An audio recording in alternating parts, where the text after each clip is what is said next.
Hello everyone, welcome to skill IQ। Skill IQ में आपका स्वागत है। तो हम कर रहे थे हमारे वॉइस, और ये वॉइस के लिए सेकंड पार्ट होगा। कोशिश की जाएगी इसी पार्ट में इस लेसन को ख़त्म कर दिया जाए, ठीक है। कोशिश रहेगी, श्योर नहीं है। देखिए 10th रूल जो है हम कर चुके हैं, 11th से स्टार्ट करते हैं। तो 11th रूल जो है हमारा क्या कहता है, जब हमारा एक्टिव जो सेंटेंस होता है, इसमें हम स्पेशल रूल्स की बात कर रहे हैं। टेंसेस को चेंज करना सीखा हमने, प्रोनाउंस के बारे में हमने सीखा, ठीक है। और फिर हमने मॉडल्स के बारे में सीखा। तो फिर कुछ स्पेशल रूल्स की बात करता है ये। तो उन स्पेशल रूल्स में हमारे मॉडल्स भी शामिल थे। और हम देखते हैं कि कुछ स्ट्रक्चर्स दिए गए हैं सेंटेंसेस को, उन स्ट्रक्चर्स के अनुसार उनको किसी प्रकार से हम चेंज करते हैं, ठीक है। तो देखिए सबसे पहले सब्जेक्ट हो, फिर is, are, am, was, were, has, have, had में से कोई हो एक, और फिर टू इन्फिनेटिव दिया गया हो। इन्फिनेटिव यानी कि टू प्लस के वर्ब की फर्स्ट फॉर्म दी गई हो, और फिर उसके बाद ऑब्जेक्ट दिया गया हो। तो इस प्रकार का अगर कोई सेंटेंस है तो हम उसको कैसे चेंज करते हैं।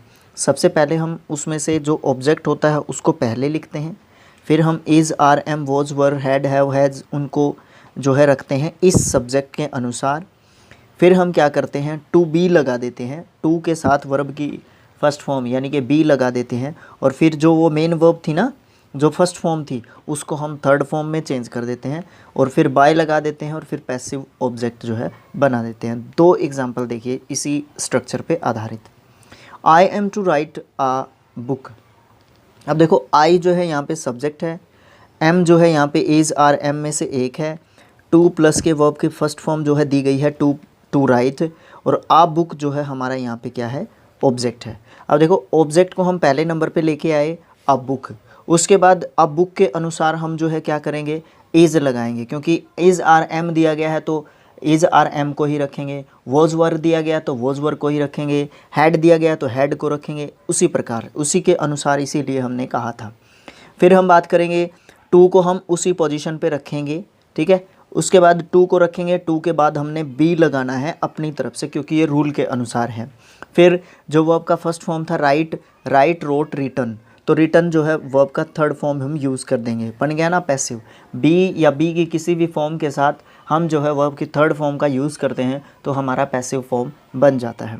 फिर बाय, और फिर आई का जो है हम ऑब्जेक्टिव जो केस है वो कैसे बनाएंगे, आई का जो है मी बन जाता है। एक और एग्जांपल देखिए, कोई भी ले लीजिए। My wife was to buy a necklace. A necklace, उसके बाद वॉज है तो वॉज ही रहेगा क्योंकि सिंगुलर सब्जेक्ट है। टू के बाद वर्ब की टू के बाद बी, और फिर वर्ब की फर्स्ट फॉर्म को थर्ड फॉर्म बना देंगे, बाय, बोट, बोट। उसके बाद बाय किसके द्वारा, माई वाइफ, ठीक है। उसके बाद नेक्स्ट जो सेंटेंस है वो किस स्ट्रक्चर का होगा उसको देखते हैं।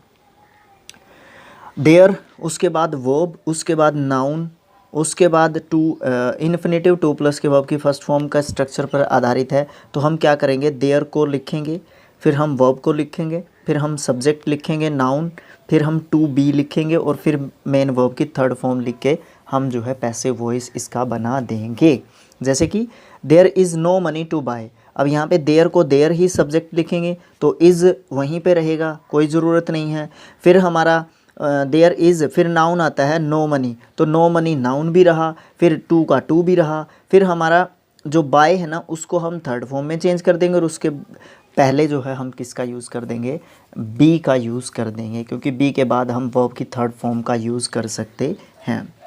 फिर हम बात करते हैं 13th पॉइंट की। उसके बाद है इट, वर्ब, नाउन और इन्फिनेटिव सेम चीज़ है, सेम तरीके से बताया गया है, बट इसमें कुछ चेंज है। इट के बाद वर्ब, नाउन, और फिर हम प्रेपोजिशन ऐड कर देते हैं एक फॉर, फिर हम ऑब्जेक्ट लिखते हैं, फिर टू बी के साथ वर्ब की थर्ड फॉर्म लिखते हैं। जैसे कि it is time to prepare for the examination. अब हम यहाँ पे क्या करेंगे, इट इज़ टाइम किसके लिए, फॉर किसके लिए, द एग्जामिनेशन। फिर हम क्या करेंगे, टू बी किसके के टू लिख दिया हमने यहाँ पे, फिर हम प्रिपेयर का प्रिपेयर्ड लिख देंगे, लेकिन उन दोनों के बीच में, इन दोनों के बीच में थर्ड फॉर्म, फर्स्ट फॉर्म की थर्ड फॉर्म बना रहे हैं तो उससे पहले हम क्या लिखते हैं, बी लिखते हैं। फिर हम नेक्स्ट जो हमारा पॉइंट होगा उसकी बात करते हैं। यहाँ पे दिया गया है सब्जेक्ट, वर्ब, नाउन या फिर प्रोनाउन, फिर इन्फिनेटिव, फिर ऑब्जेक्ट। इसको हम किस प्रकार से चेंज करते हैं। I like audience to respect me. अब यहाँ पे क्या किया, आई लाइक टू, ठीक है, ऑडियंस हटा दिया, आई लाइक ऑडियंस हटा दिया, फिर टू का क्या किया, टू रख लिया, फिर हमने बी लिख दिया और फिर क्या कर दिया, respected. I like to be respected, है ना, ऑडियंस और मी जो है यहाँ पे ख़त्म हो गया। दूसरे एग्जाम्पल में भी देखिए कैसे चेंज किया इन्होंने। फिर क्या किया, he wants someone to tell a story, he wants a story to be told, है ना, to be told. A story जो है यहाँ पे ऑब्जेक्ट है वो आगे सरक गया, और समवन ये सब जो है हमने पहले भी पढ़ा था, इनको हम काट देते हैं। कब तक, जब तक इनकी ज़रूरत ना हो। ज़रूरत ना हो का मतलब यहाँ पे क्या है, ज़रूरत ना हो का मतलब यहाँ पे ये है कि इनका अगर मीनिंग क्लियर हो जाता है बिना लिखे तो लिखने की कोई ज़रूरत ही नहीं है, ठीक है। इस तरीके से जो है ये हमारा चेंज हो जाता है। फिर हम बात करते हैं, अगर हमारा एक्टिव जो सेंटेंस है उससे हमें ऑर्डर, कमांड, इन सब चीज़ों का पता चलता है, ऑर्डर या कमांड का, तो इसे हम इम्पेरेटिव सेंटेंस या कमांड वाला सेंटेंस जो है कहते हैं। तो इस प्रकार के इम्पेरेटिव या कमांड वाले सेंटेंस को पैसिव वॉइस में नीचे दिए गए स्ट्रक्चर के अनुसार जो है हम चेंज करते हैं। सबसे पहले ए स्ट्रक्चर दे रखा है अफॉर्मेटिव सेंटेंसेस के लिए, लेट, उसके बाद मेन वर्ड लिखते हैं, फिर बी लिखते हैं और फिर वर्ब की थर्ड फॉर्म लिखते हैं और फिर अपना ऑब्जेक्ट या अदर वर्ड्स जो है लिखते हैं। नेगेटिव के लिए हम क्या करते हैं, नोट लगा देते हैं जो मेन वर्ड या सब्जेक्ट है हमारा उसके बाद, ठीक है। जैसे कि स्विच ऑन द लाइट, अब हम क्या कहेंगे इसको, switch on the light negative नहीं है तो हम क्या कहेंगे, let the light B switched on, ठीक है। अब यहाँ पे देखें हमने किस तरीके से इसको चेंज किया, देखिए लेट द लाइट हमने आगे ले लिया सब्जेक्ट के रूप में, फिर हमने क्या किया, बी वर्ब फॉर्म लगाया, फिर इसके बाद हम स्विच हमारी वर्ब है तो इसका हमने थर्ड फॉर्म लिख दिया। फिर हमें यहाँ पे बाय बोए कुछ लिखने की ज़रूरत नहीं होती, जो भी हमारा प्रेपोजिशन है उसको हम लास्ट में लेके चले जाते हैं। एक और एग्जांपल देख लीजिए, open the window, let the window B opened. Negative का दिया है क्या कोई, नेगेटिव का अगर कोई दिया हो, जी हाँ दिया है, देखिए कैसे, डोंट इंसल्ट द पुअर। अब यहाँ पे क्या है, लेट द पुअर, उसके बाद हम नोट लिखेंगे, उसके बाद हम बी लिखेंगे, उसके बाद हम वर्ब का थर्ड फॉर्म लिखेंगे, तो क्या लिख देंगे, डोंट इंसल्ट द पुअर का क्या करेंगे, let the poor not be insulted, okay. उसके बाद हम नेक्स्ट पॉइंट की बात करते हैं। नेक्स्ट नहीं, इसी में जो है हमने क्या दिया है, 3 पॉइंट्स दिए हैं। 3 पॉइंट्स क्या हैं, इम्पेरेटिव सेंटेंस के पैसिव वॉइस में बाय यू का यूज़ नहीं करते हैं, ठीक है, वो तो हमने देखा भी नहीं। लेट के बाद ऑब्जेक्टिव केस के प्रोनाउन का यूज़ करते हैं, ये तो बिल्कुल सही बात है। इम्पेरेटिव सेंटेंसेस में सब्जेक्ट यू जो है क्या करते हैं, वैसे ही छिपा रहता है, ठीक है, उसको लिखने की ज़रूरत बिल्कुल भी नहीं होती है। अगर इम्पेरेटिव सेंटेंसेस से हमें एडवॉइस का पता चलता है, ठीक है, एडवॉइस का पता चलता है, सलाह दी गई है, तो उसको हम पैसिव में कैसे चेंज करते हैं, पहले लिखते हैं मेन वर्ड, फिर लिखते हैं शुड बी, फिर लिख देते हैं जो भी हमारी उसमें फर्स्ट फॉर्म दी हुई मिलेगी लगभग, उस फर्स्ट फॉर्म को हम शुड बी के बाद वर्ब की थर्ड फॉर्म में चेंज कर देते हैं। जैसे कि हेल्प द हेल्पलेस, ये हमारा एक्टिव सेंटेंस हो गया। अब यहाँ पे हेल्प द हेल्पलेस से हमें क्या पता चल रहा है, ये सलाह दी गई है हमें कि जो भी हेल्पलेस पर्सन होते हैं उनकी हेल्प करनी चाहिए। तो हम क्या करते हैं, द हेल्पलेस हमारा सब्जेक्ट के रूप में लिखते हैं, उसके बाद हम शुड लिखते हैं, उसके बाद हमें बी लिखना होता है और बी के बाद हम वर्ब का जो फर्स्ट फॉर्म है उसको हम किस में चेंज कर देते हैं, थर्ड में चेंज कर देते हैं। Love your country, love your country एक एडवाइस दी गई है, एक सलाह दी गई है हमें, लव योर कंट्री, तो हम क्या करेंगे, ये लिखेंगे योर कंट्री, फिर हम लिखेंगे शुड, फिर हम लिखेंगे बी और फिर हम थर्ड फॉर्म में चेंज कर देंगे अपनी फर्स्ट फॉर्म लव को। तो क्या कर देंगे हम, your country should be loved, है ना। अगर नेगेटिव आ जाए तो क्या करेंगे, नेगेटिव आ जाए डोंट इंसल्ट द पुअर, अब यहाँ पे the poor should not be insulted हम कर देंगे, ठीक है। Respect your elders, your elder should be respected, इस तरीके से हम जो है चेंज कर सकते हैं। उसके बाद हम बात करते हैं नेक्स्ट 17th पॉइंट है, प्लीज़ और काइंडली से स्टार्ट होने वाले सेंटेंसेस हैं। प्लीज़ और काइंडली जो है उनके लास्ट में दिया गया है, तो इससे हमें रिस्पेक्ट का पता चलता है और उसको हम किस प्रकार से चेंज करते हैं। तो हम उसके पहले ही ये लिख देते हैं यू आर रिक्वेस्टेड टू, उसके बाद हम मेन वर्ब का फर्स्ट फॉर्म लिखते हैं, क्योंकि टू के बाद वर्ब की फर्स्ट फॉर्म होती है बजाय कि थर्ड फॉर्म के, ठीक है। और फिर ऑब्जेक्ट दे देते हैं, जो भी दिया गया ऑब्जेक्ट होता है उसको उसके अंदर हम जो है ऑब्जेक्ट जो है सेम ऑब्जेक्ट लिखते हैं जो भी उसका ऑब्जेक्ट वहाँ पे दिया गया है एक्टिव वॉइस के सेंटेंस के अंदर। You are requested to rest words except phrase और काइंडली, प्लीज़ और काइंडली। प्लीज़ और काइंडली अगर लिखे हुए हैं उनको छोड़ के बाकी के सारे वर्ड्स जो है या ऑब्जेक्ट जो है एक तरीके से हम लिख देते हैं, ठीक है। फिर हम एग्जांपल देखते हैं, तब समझ में आएगा बड़े अच्छे तरीके से। यहाँ पे दे दिया please give me a book. अब क्या करेंगे हम, please give me a book, please से हमें क्या पता चल रहा है कि रिक्वेस्ट कर रहा है, तो यू आर रिक्वेस्टेड, फिर लिख दिया टू, फिर give me a book same लिख दिया। टेक योर सीट प्लीज़, अब हम प्लीज़ को काट देंगे, प्लीज़ को हमने काट दिया। You are requested to take your seat, ठीक है, टू टेक आ गया, योर सीट यूँ का यूँ आ गया। तो इसमें से प्लीज़ और काइंड ये सब जो वर्ड्स हैं ना, इनको हम काट देते हैं। 18th पॉइंट की बात करते हैं, जब सेंटेंस इम्पेरेटिव हो और लेट से स्टार्ट हो रहा हो, यानी कि लेट और इनडायरेक्ट ऑब्जेक्ट मेन वर्ब की फर्स्ट फॉर्म मिलती है इसमें। इसको हम कैसे चेंज करते हैं, लेट को हम क्या करते हैं पहले रखते हैं, फिर हम अपने डायरेक्ट ऑब्जेक्ट को लिखते हैं, ठीक है, इनडायरेक्ट की बजाय डायरेक्ट ऑब्जेक्ट को लिखते हैं, फिर हम बी को लिखते हैं, बी के बाद ऑब्वियस सी बात है वर्ब का थर्ड फॉर्म लिखेंगे, फिर हम उसके बाद बाय लिखेंगे, फिर हम उसके बाद इनडायरेक्ट ऑब्जेक्ट लिखेंगे, ठीक है। अब हम डायरेक्ट ऑब्जेक्ट किसको कहते हैं, वर्ब के बाद प्रयुक्त होने वाले जो वर्ड्स होते हैं उनको हम डायरेक्ट ऑब्जेक्ट कहते हैं, जैसे कि लेटर, बुक, पेन, मैटर, ये सब जो है डायरेक्ट ऑब्जेक्ट हो गए। इनडायरेक्ट ऑब्जेक्ट क्या हो गए, जो भी वर्ब के बाद जो है किसी भी पर्सन को डिनोट करने के लिए जो वर्ब ऑब्जेक्ट यूज़ किए जाते हैं, किसी भी पर्सन को, अगर वो किसी चीज़ को वर्ब के बाद जो ऑब्जेक्ट यूज़ किया जाएगा, अगर वो किसी चीज़ को डिनोट करने के लिए यूज़ किया गया है तो हम उसको डायरेक्ट ऑब्जेक्ट कहते हैं। अगर वर्ब के बाद ऑब्जेक्ट यूज़ किया गया है किसी भी पर्सन को डिनोट करने के लिए तो हम उसको इनडायरेक्ट ऑब्जेक्ट कहते हैं। अब देखिए यहाँ पे सेंटेंस है, let me do this work. अब हम क्या करेंगे, let this work be done by किसके द्वारा, मी के द्वारा, ठीक है।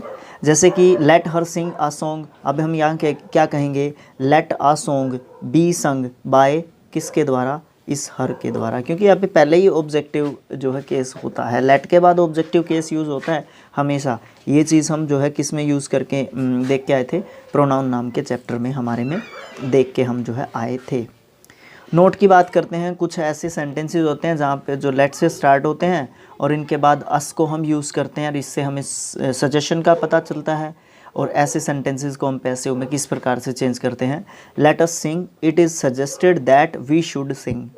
Late us play together, it is suggested that we should play together. Let us work, it is suggested that we should work. इसको इस तरीके से हम जो है चेंज करते हैं, ठीक है। कई बार क्या होता है कि लेट के बाद जो है हमें अस देखने को मिलता है, और जब अस देखने को मिलता है तो उससे हमें क्या मिलता है, एक सजेशन मिलता है, और सजेशन जब मिलता है तो हम वर्ब का थर्ड फॉर्म उसमें यूज़ नहीं करते हैं, उसके आगे इट इज़ सजेस्टेड दैट लगा के हम आगे जो है चेंज करते हैं, और अस को जो है हम वी में चेंज कर लेते हैं और उसके बाद शुड लगाते हैं। नेक्स्ट जो हमारी चीज़ है 19th पॉइंट है। 19th पॉइंट हमारा क्या कहता है, वो कहता है कि जो हमारे इनट्रांजिटिव वर्ब्स होते हैं, देखिए वर्ब्स जो है दो टाइप्स के होते हैं, एक तो ट्रांजिटिव और एक इनट्रांजिटिव, ठीक है। ट्रांजिटिव वर्ब्स कौन से होते हैं और इनट्रांजिटिव वर्ब्स कौन से होते हैं, इनके बारे में डिस्कशन भी कर चुके हैं, और आप अभी मुझे कमेंट बॉक्स में लिख के भी बताएंगे, ठीक है। और चाहें तो एक एक एग्जांपल्स भी मुझे दे दीजिए। जो हमारी इनट्रांजिटिव वर्ब्स होती हैं उनको पैसिव वॉइस में नहीं यूज़ करते हम, ठीक है, लेकिन इम्पेरेटिव जो सेंटेंसेस होते हैं उनमें हम इनट्रांजिटिव वर्ब से उनको स्टार्ट करते हैं। और इनसे हमें पता क्या चलता है, इनसे हमें जो है पता चलता है या तो ऑर्डर का या एडवॉइस का, तो हम इनको पैसिव वॉइस में चेंज कर सकते हैं। यहाँ पे दो स्ट्रक्चर्स दे रखे हैं उनका यूज़ करके, जैसे कि you are ordered to, intransitive verb आ जाएगा यहाँ पे, फिर ये ऑर्डर देने के लिए है, you are advised to, intransitive verb आ जाएगी, ये हमारा एडवाइस देने के लिए है। जैसे कि अगर बात करें सिट डाउन, तो यहाँ पे ऑर्डर वाली बात होगी, तो you are ordered to sit down. अगर कम हेयर कह दें, यहाँ पे भी ऑर्डर है, तो you are ordered to come here. अगर वर्क हार्ड कह दिया मैंने तो यहाँ पे एडवाइस का पता चल रहा है, तो you are advised to work hard, इस तरीके से हम जो है चेंज करते हैं। फिर हम बात करते हैं अपने इंटरोगेटिव सेंटेंसेस की या क्वेश्चंस वाले सेंटेंसेस की। इसमें भी वॉइस के तरीके से दो ही प्रकार के सेंटेंसेस में इंटरोगेटिव सेंटेंसेस को जो है डिवाइड किया जाता है। एक तो हमारे WH क्वेश्चंस वाले इंटरोगेटिव सेंटेंसेस और एक यस नो आंसर्स वाले सेंटेंसेस जो है हमारे इसमें शामिल किए जाते हैं। इंटरोगेटिव और WH वाले क्वेश्चंस का आपको पता ही है।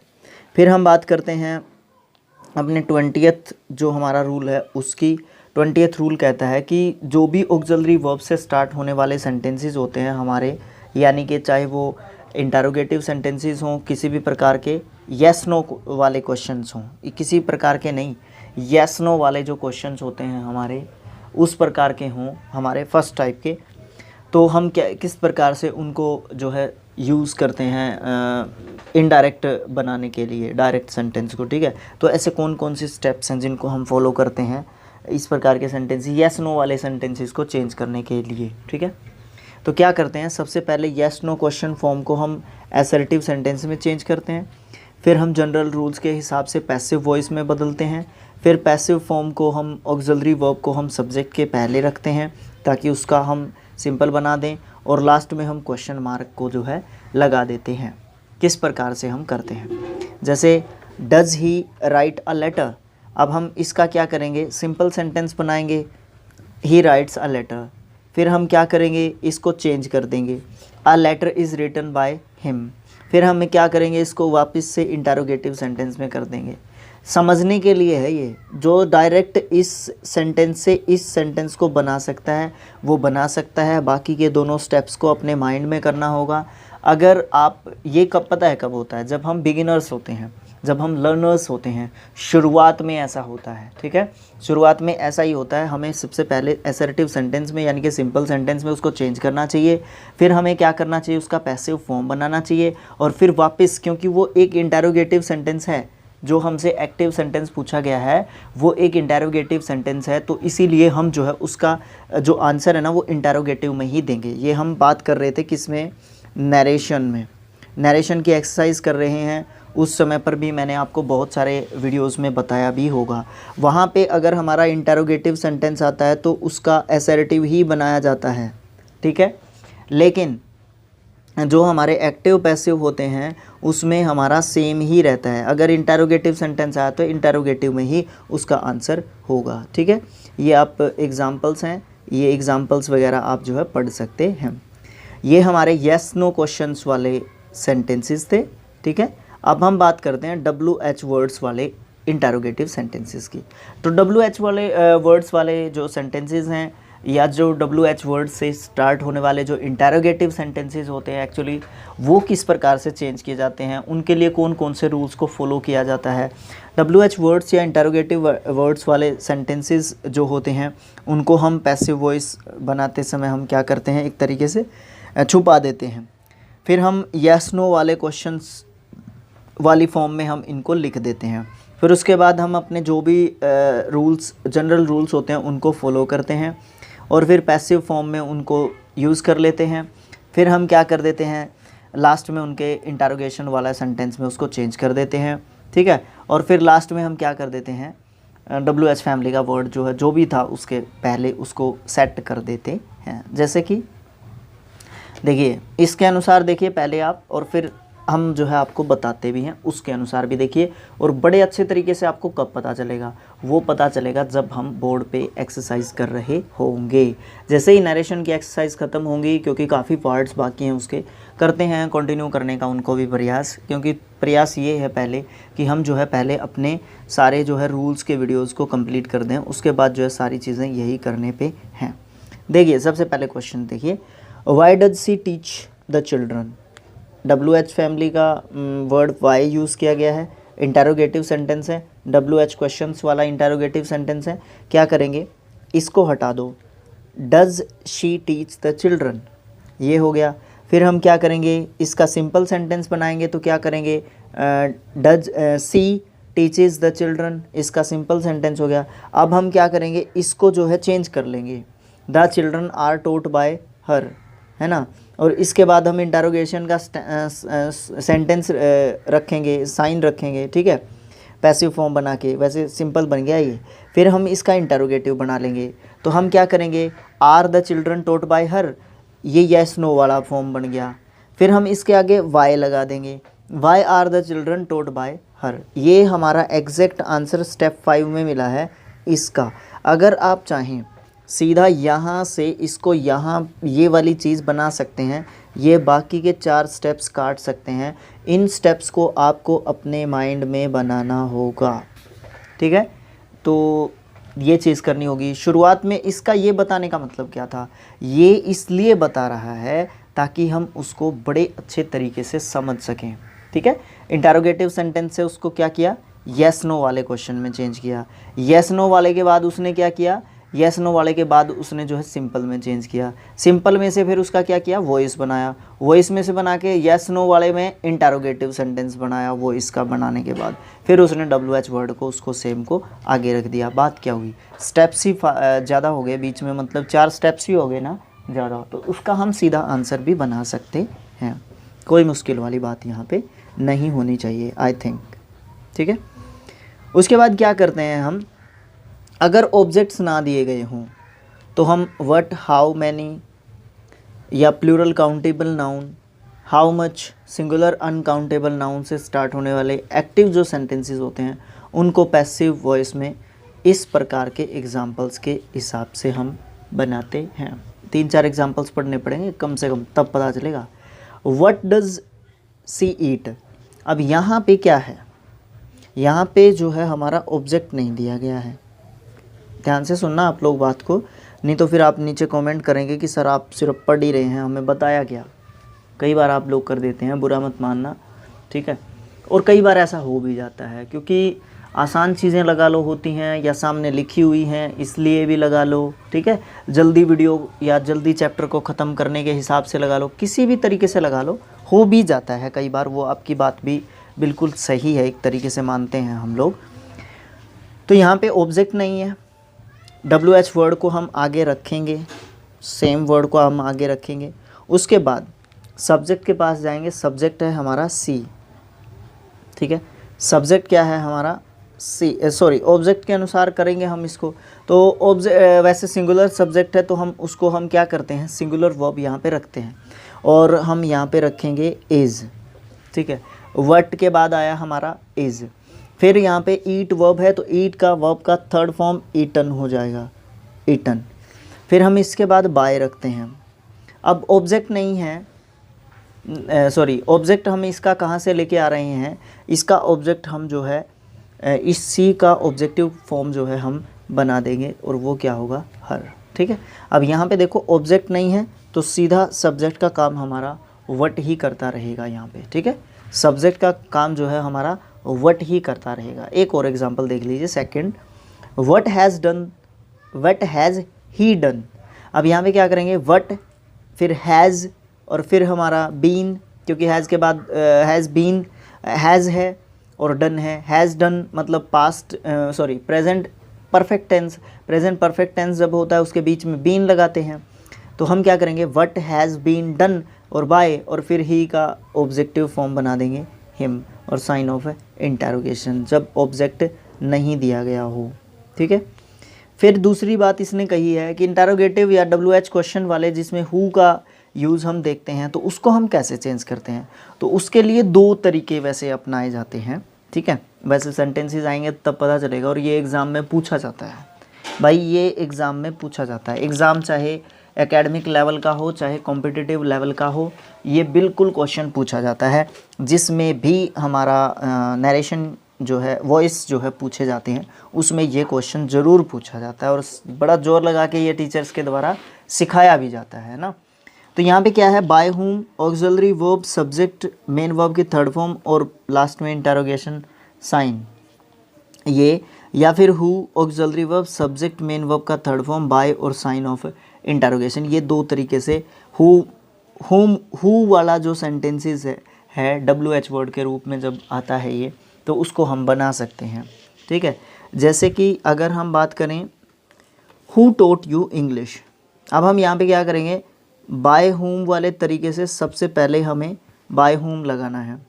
फिर अब यहाँ पे देखें वर्ब का थर्ड फॉर्म है, नहीं सेकंड फॉर्म है, तो हम क्या करेंगे, वॉज वर इन सब को हम जो है देखेंगे। तो फिर हम क्या करेंगे, बाय होम वर। फिर हमारा सब्जेक्ट क्या है, यू। यू यहाँ पे ऑब्जेक्ट है, तो यहाँ पे सब्जेक्टिव फॉर्म में आया है यू। फिर हम क्या करेंगे, वर्ब के बाद हम जो है वर्ब की थर्ड फॉर्म लिखेंगे, टीच, टोट, टोट। तो वर्ब का थर्ड फॉर्म हमने टोट लिख दिया। ठीक है, क्या क्या पढ़ाते हैं आपको, इंग्लिश जो है इंग्लिश की ही जगह पे रहेगा। अगर हम इसको हु वाले तरीके से बनाना चाहें तो हु, फिर उसके बाद हमारा हेल्पिंग वर्ब व, उसके बाद हमारा सब्जेक्ट। अब जब हेल्पिंग वर्ब से पहले सब्जेक्ट से पहले हेल्पिंग वर्ब आएगी तभी तो ये इंटरोगेटिव सेंटेंस बनेगा, ये बार बार बताने की ज़रूरत नहीं है। ठीक है, यू, फिर हमारी वर्ब की थर्ड फॉर्म टोट, और फिर इंग्लिश, और फिर आ जाता है बाय, और लास्ट में साइन ऑफ इंटरोगेशन। इसमें ये बात ध्यान रखनी है आपने, बाय जो है हमारा उससे पहले मेन वर्ब की थर्ड फॉर्म होती है, लेकिन इस तरीके के सेंटेंसेस में नहीं होती है, या इंटरोगेटिव सेंटेंसेस में नहीं होती है। इस तरीके का ध्यान रखना है पूरा अच्छा। और जो भी हु वाला सेंटेंसेस है वो लगभग दो तरीके से बनता है, रेयर केस है जिसमें दो तरीके से नहीं बनेगा, नहीं तो लगभग इन्हीं दो तरीकों को फॉलो करते हुए अपना जो हु वाले सेंटेंसेस होते हैं वो हमारे बनते हैं। फिर बात करते हैं जिसमें विच और हुम लगा हुआ होता है, उसको हम कैसे बनाते हैं। विच टीचर टोट यू, अब यहाँ पे by which teacher were you taught ऐसे भी लिख सकते हैं, बाय विच लिख सकते हैं, और which teacher were you taught by ऐसे भी लिख सकते हैं। इस बाय को आप आगे भी रख सकते हैं, इस बाय को पीछे भी रख सकते हैं। इस प्रकार के सेंटेंसेस में जहाँ पे हु और फिर हमारा क्या होता है हुम, फिर हमारा क्या होता है तीसरा विच, इन तीनों में हम बाय को या तो सबसे पहले लिखें या सबसे बाद में लिखें, और दोनों तरीके से हम इसको बना सकते हैं। फिर हुम में एक थोड़ा सा चेंज होता है, हुम जो है हमारा ऑब्जेक्टिव केस का प्रोनाउन होता है, और हु जो है उसके लिए सब्जेक्टिव केस का प्रोनाउन जो है यूज़ किया जाता है। प्रोनाउन का नाम ले दिया मैंने यहाँ पे, तो ये इस समय पर प्रोनाउन का काम कर रहा होता है, तो हम इसको जो है सब्जेक्टिव फॉर्म में जब लेके आएंगे हुम को, तो हम जो है यहाँ पे इसका हु बना देते हैं। बस इतना सा ध्यान रखना है, बाकी सेम चीज़ें वही फॉलो की जाती हैं। ठीक है, जैसे हुम डिड यू लाफ एट, अब यहाँ पे हु, फिर हमारा डिड के साथ वर्ब की फर्स्ट फॉर्म है, तो उसको हम वॉज वर में चेंज करेंगे। वॉज वर, वॉज आ गया, हु सिंगुलर मानते हैं इसको, तो वॉज आ गया इसके साथ, लाफ का लाफ्ड हो गया, एट, बाय, फिर किसके ऊपर है यू। ठीक है, साइन ऑफ इंटरोगेशन। उसके बाद हम बात करते हैं अपने नेक्स्ट पॉइंट की, जो कि 22 है, और हमारा बाकी कितना है 22 के बाद बाकी कितना है, काफ़ी चैप्टर बाकी है, कोई बात नहीं, चलो देख ही लेते हैं इसको कंप्लीट करने की कोशिश करते हैं। ठीक है, कंप्लीट करने की कोशिश करते हैं, आगे जल्दी जल्दी बताते हैं और कंप्लीट करने की कोशिश करते हैं। देखिए बाकी सारी चीज़ें जब हम क्वेश्चंस करेंगे ना उस समय पे भी क्लियर हो जाएंगी, और कई तो ऐसे रूल्स होंगे उस समय पे भी आपको रूल्स बताने पड़ेंगे। क्या बताए, एक सेंटेंस पे 5 से 10 मिनट लग जाएं विद रूल बताने के लिए, तो एक रूल्स का वीडियो इसीलिए जो है पूरा फोकस करके बनाते हैं, और कई बार फोकस जो है छोड़ भी देते हैं रूल्स के ऊपर से ना, कोई बात नहीं। देखिए सब्जेक्ट वर्ब प्रेपोजिशन ऑब्जेक्ट, इस प्रकार का स्ट्रक्चर है सेंटेंस का। उसको हम पैसिव सब्जेक्ट सबसे पहले, फिर ऑक्सिलरी वर्ब, मेन वर्ब की थर्ड फॉर्म, प्रेपोजिशन और फिर बाय, यहाँ पे दो प्रेपोजिशन इकट्ठी हो जाती हैं, और फिर पैसिव ऑब्जेक्ट ये करते हैं। जैसे कि द जज इंक्वायर्ड इनटू द केस, अब द केस यहाँ पे ऑब्जेक्ट है, सब्जेक्ट के रूप में आया, इंक्वायर्ड आया तो वॉज वर्ब के साथ वर्ब की थर्ड फॉर्म। ठीक है, तो वॉज इंक्वायर्ड, इनटू रहेगा, फिर बाय रहेगा, और फिर किसके द्वारा, जज के द्वारा। फिर हम नेक्स्ट पॉइंट पे बात करते हैं, ये है हमारा कुछ बताई हैं इसने बातें, ये भी देख लेते हैं। Inquired into, laughed at, look after, searching for, aid, arrived at, इन सब के साथ प्रेपोजिशंस को पैसिव स्टाइल में हटाया नहीं जाता, लेकिन हम प्रेपोजिशन के बाद बाय को यूज़ भी करते हैं, जैसा कि ऊपर हमने देखा भी है। और मैंने आपको कहा था कि दो प्रेपोजिशन इस प्रकार के सेंटेंसेस में एक जगह पे देखने को मिलती है। कुछ फ्रेजल वर्ब्स दिए गए हैं, उनको आप याद कर सकते हैं। फ्रेजल वर्ब्स जो है बड़े इंपॉर्टेंट चीज़ें होती हैं, ठीक है, वो जो है आप पीडीएफ्स में से देख लें। चौथी जो बात बताई गई है वो बताई गई है एडवर्ब ऑफ मैनर, जैसे badly, well, fast, hard, sincerely, beautifully, इन सब को भी हम वर्ब प्लस के प्रेपोजिशन के एक्टिव सेंटेंस में ये मिल सकते हैं। और इस तरीके के जो सेंटेंसेस होते हैं उनको हम पैसिव स्टाइल में कैसे बनाते हैं। My mother looks after me well, अब यहाँ पे क्या होगा, मी का आई, फिर एम, फिर उसके बाद वेल, और फिर क्या होगा, लुक्ड आफ्टर जो है हमारा ये फ्रेजल वर्ब के रूप में यूं का यूं आएगा। बाय माय मदर लिखो या ना लिखो, ठीक है ना, लिखो या ना लिखो, उससे समझ भी सकते हैं हम, ठीक है। तो ये चीज़ होती है। फिर 23rd की बात करते हैं। बाय के अलावा दूसरे प्रेपोजिशंस का भी यूज़ कर सकते हैं इन सब वर्ड्स के साथ, इन सब प्रेपोजिशंस का। ये तो जब हम एग्जाम्पल्स करते हैं या एक्सरसाइज करते हैं तभी समझ में आने वाली बातें हैं। फिर हम बात करते हैं सब्जेक्ट, वर्ब, ऑब्जेक्ट और कॉम्प्लीमेंट का जो एग्जाम्पल मिल सकता है तो उसको हम कैसे चेंज करते हैं। दे इलेक्टेड हिम सेक्रेटरी, है ना, ये कॉम्प्लीमेंट हो गया सेक्रेटरी। तो ही वॉज इलेक्टेड सेक्रेटरी, ये ही, और फिर वॉज क्योंकि फर्स्ट फॉर्म है, वॉज, उसके बाद elected, was elected, elected sorry second form है तो वॉज वर इसीलिए आया। तो वॉज इलेक्टेड क्या, सेक्रेटरी, वो कॉम्प्लीमेंट की जगह पे ही रहेगा। फिर हम बात करते हैं नेक्स्ट जो पॉइंट है हमारा उसकी, वो कहता है कि एक्टिव जो सेंटेंस होता है हमारा, सब्जेक्ट, वर्ब, इनडायरेक्ट ऑब्जेक्ट और फिर डायरेक्ट ऑब्जेक्ट, ठीक है। तो हमारा किस तरीके से हम इसको चेंज करते हैं, तो इसमें कुछ स्टेप्स फॉलो किए जाते हैं। सबसे पहले इनडायरेक्ट ऑब्जेक्ट को सब्जेक्ट बनाना है, फिर हमें पैसिव के कुछ जो जनरल रूल्स होते हैं उनको फॉलो करना है।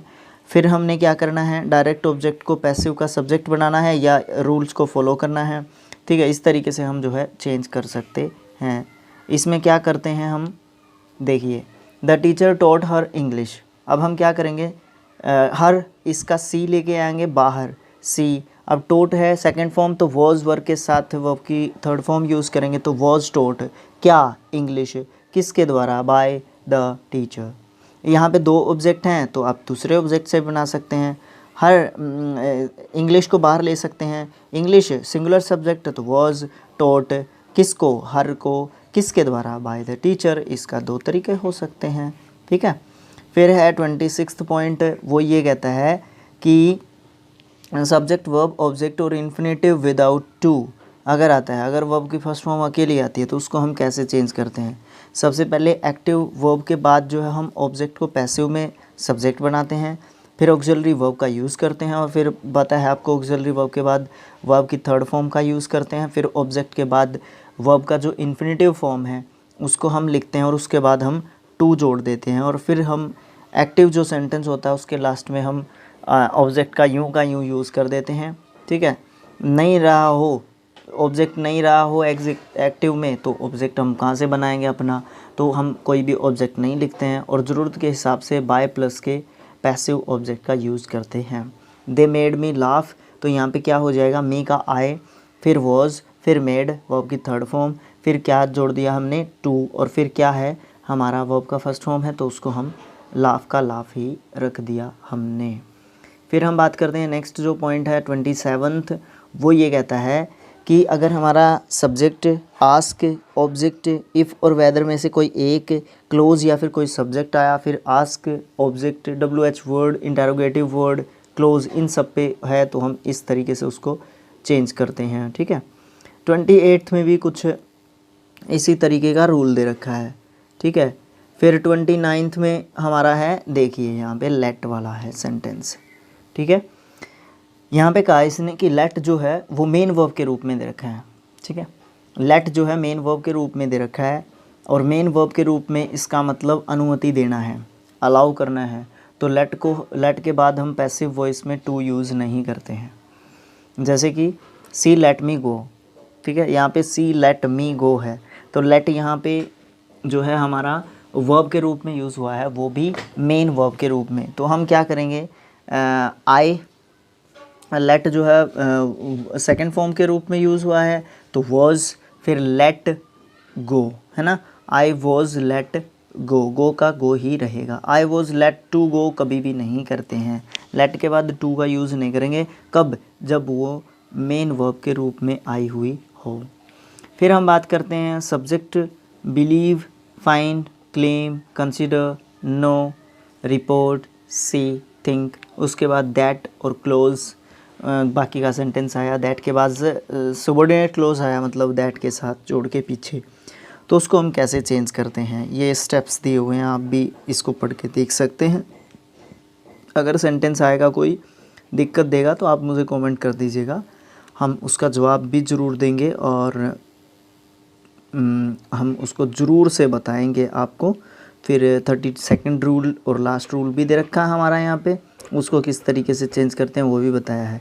फिर हमें लास्ट कुछ चीज़ें बताई हैं कि हम जो है अपने पैसिव वॉइस को कहाँ पे यूज़ करते हैं, या from passive to active change कैसे करते हैं। देखिए वो रिवर्स हो जाती हैं सारी चीज़ें, इसमें कोई ख़ास बात नहीं है, सारी चीज़ें रिवर्स हो जाती हैं, सारे रूल्स जो है रिवर्स एक तरीके से हो जाते हैं।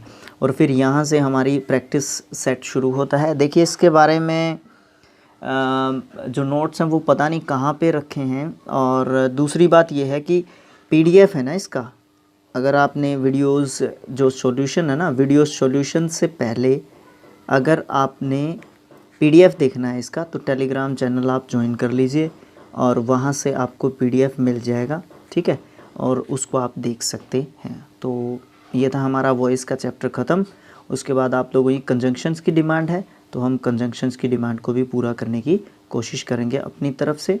तो ये था हमारा चैप्टर नंबर 12 जो कि वॉइस था, और ये भी ख़त्म हो गया, ठीक है। पिछले कुछ रूल्स में हमने थोड़ी सी जल्दी कर ली, आपको बताया नहीं, कोई दिक्कत नहीं है, कोई प्रॉब्लम नहीं है। अगर आप कहेंगे तो इंडिविजुअल वीडियो उनके लिए बना के डाल देंगे, ठीक है। कुछ खास इंपॉर्टेंट चीज़ भी नहीं थी और कुछ इंपॉर्टेंट चीज़ भी होगी या छोड़ भी दी, तो हम जो है एक्सरसाइज के साथ, रूल्स के साथ जो है आपको बता भी देंगे।